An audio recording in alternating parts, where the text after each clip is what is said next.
राधे राधे दोस्तों। आज हम शिव पुराण का पाठ शुरू करते हैं। शुरू करने से पहले मेरी आप सबसे विनती है कि मेरे चैनल को सब्सक्राइब, लाइक और शेयर करना ना भूलें, ताकि हम आपके लिए अच्छी अच्छी कथाएं और पुराणे ला सकें। ओम नमः शिवाय। चलो आइए शुरू करते हैं। राधे राधे दोस्तों, आज हम आपको आगे की कथा सुनाते हैं। कल हमने नारद मुनि की आपको तब की आधी कथा सुनाई है, उसके आगे की हम आज सुनाते हैं। चलो शुरू करते हैं। वसंत ने भी मंद मत होकर अपना प्रभाव अनेक प्रकार से प्रकट किया। मुनिवरों, कामदेव और वसंत के अथक प्रयत्न करने पर भी नारद मुनि के चित्त में विकार नहीं उत्पन्न हुआ। महादेव जी के अनुग्रह से उन दोनों का गौरव चूर हो गया। शौनक आदि महर्षियों, ऐसा होने में जो कारण था उसे आदर पूर्वक सुनो। महादेव जी की कृपा से ही नारद मुनि पर कामदेव का कोई प्रभाव नहीं पड़ा। पहले उसी आश्रम में काम शत्रु भगवान शिव ने उत्तम तपस्या की थी, और वहीं उन्होंने मुनियों की तपस्या का नाश करने वाले कामदेव को शीघ्र ही भस्म कर डाला था। उस समय रति ने कामदेव को पुनः जीवित करने के लिए देवताओं से प्रार्थना की। तब देवताओं ने समस्त लोकों का कल्याण करने वाले भगवान शंकर से याचना की। उनकी याचना करने पर वे बोले, देवताओं, कुछ समय व्यतीत होने के बाद कामदेव जीवित हो जाएंगे, परंतु यहाँ उनका कोई उपाय नहीं चल सकेगा। अमरगण यहाँ खड़े होकर लोग चारों ओर जितनी दूर तक की भूमि को नेत्र से देख पाते हैं, वहां तक कामदेव के बाणों का प्रभाव नहीं चल सकेगा। इसमें संशय नहीं है। भगवान शंकर की इस उत्पत्ति के अनुसार उस समय वहां नारद जी के प्रति कामदेव का निजी प्रभाव मिथ्या सिद्ध हुआ। वे शीघ्र ही स्वर्गलोक में इंद्र के पास लौट गए। वहां कामदेव ने अपना सारा वृतांत और मुनि का प्रभाव कह सुनाया। तत्पश्चात इंद्र की आज्ञा से वे वसंत के साथ अपने स्थान को लौट गए। उस समय देवराज इंद्र को बड़ा विस्मय हुआ। उन्होंने नारद जी की भूरी भूरी प्रशंसा की, परंतु शिव की माया से मोहित होने के कारण वे उस पूर्व वृतांत को स्मरण न कर सके। वास्तव में इस संसार के भीतर सभी प्राणियों के लिए शंभु की माया जानना अत्यंत कठिन है। जिसने भगवान शिव के चरणों में अपने आप को समर्पित कर दिया है, उस भक्त को छोड़कर शेष सारा जगत उनकी माया से मोहित हो जाता है। नारद जी की भी भगवान शंकर की कृपा से वहां चिरकाल तक वे तपस्या में लगे रहे।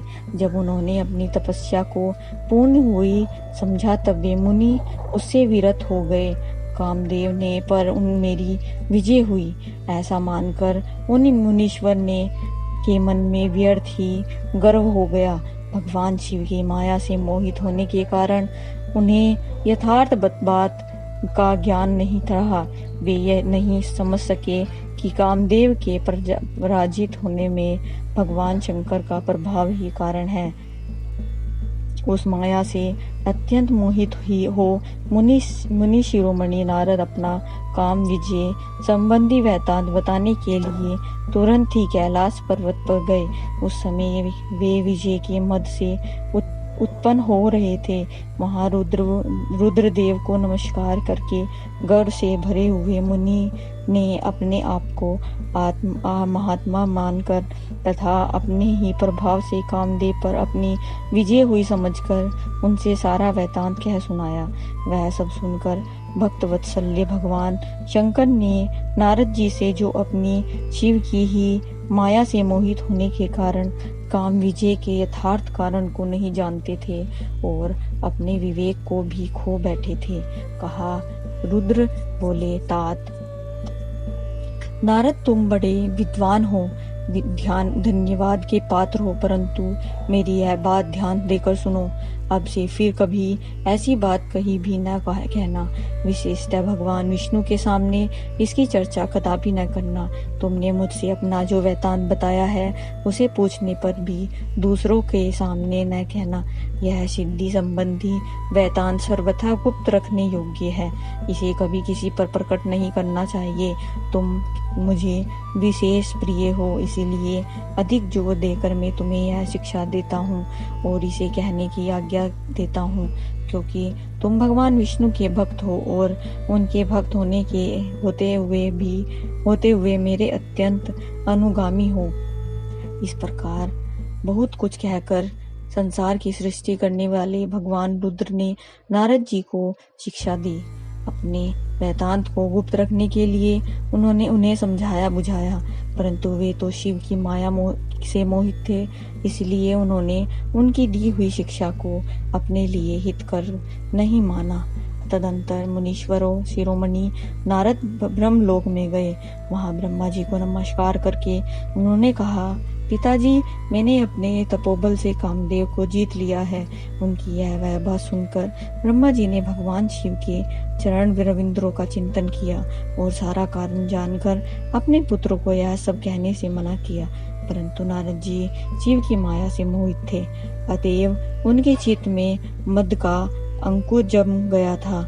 उनकी बुद्धि मारी गई थी, इसीलिए नारद जी अपना सारा वृत्तांत भगवान विष्णु के सामने कहने के लिए वहां से शीघ्र ही विष्णु लोक में गए।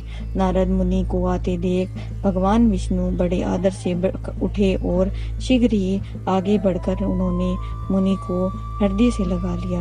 मुनि के आगमन का क्या हेतु है, इसका उन्हें पहले से ही पता था। नारद जी को अपने आसन पर बैठाकर भगवान शिव के चरण रविंद्रों का चिंतन करके श्री हरि ने उनसे पूछा। भगवान विष्णु बोले, तात, कहाँ से आते हो?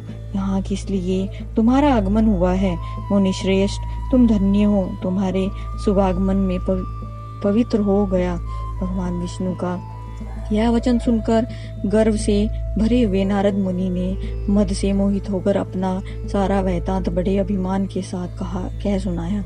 नारद मुनि का वह अहंकार युक्त वचन सुनकर मन ही मन भगवान विष्णु ने उनकी काम विजय की यथार्थ कारण को पूर्व से जान लिया। तत्पश्चात श्री विष्णु बोले, मुनि श्रेष्ठ, तुम धन्य हो, तपस्या के भंडार ही हो, तुम्हारा हृदय भी बड़ा उदार है।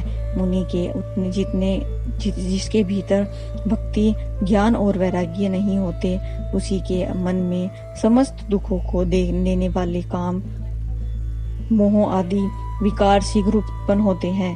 तुम तो निष्ठक ब्रह्मचारी हो और सदा ज्ञान वैराग्य से युक्त रहते हो, फिर तुम में काम विकार कैसे आ सकता है?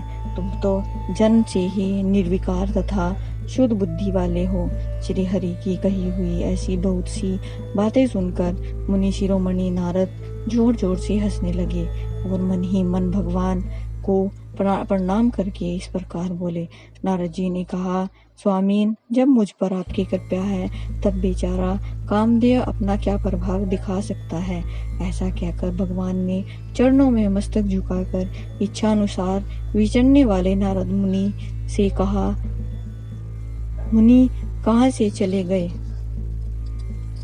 आज की कथा हम यही समाप्त करते हैं। आगे की कथा हम आपको कल सुनाएंगे। ओम नमः शिवाय। अगर आपको मेरी वीडियो अच्छी लगी तो बेल आइकन दबाना ना भूलें, ताकि आपको मेरे आने वाली वीडियोस का नोटिफिकेशन मिलता रहे। धन्यवाद। ओम नमः शिवाय।